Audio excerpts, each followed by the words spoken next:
Actualité Info, l'informateur du quotidien.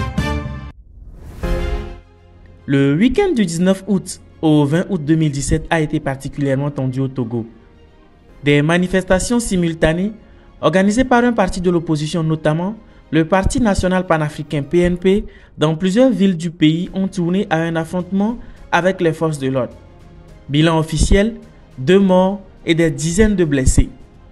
Selon le ministre de la Sécurité d'alors, le colonel Yark Damham, l'itinéraire choisi par les manifestants visait à bloquer les activités de la capitale.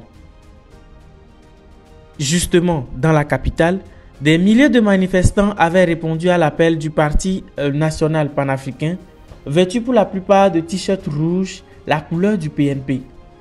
Ils ont rapidement été dispersés sur le lieu du rassemblement par des gaz lacrymogènes. Si, selon le gouvernement, les manifestations à Kara, Bafilo, Agné et Lomé se sont déroulées sans incident majeur, à Sokodé, le bilan a été particulièrement lourd. Les autorités avancent le chiffre de 2 morts, tandis que le camp d'en face en déplore 5. Le ministre de l'administration territoriale de l'époque, Payadoa Boupessi, avait indiqué que, je cite, « La justice a immédiatement lancé des enquêtes pour déterminer les responsabilités parce que ce n'est pas admissible.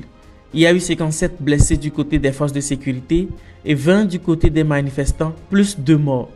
Le gouvernement tient à présenter ses condoléances aux familles éplorées et souhaite un prompt rétablissement aux blessés. » Le commissariat de la ville de Sokodé a été saccagé par les manifestants qui auraient emporté des armes de guerre, des pistolets automatiques et des munitions.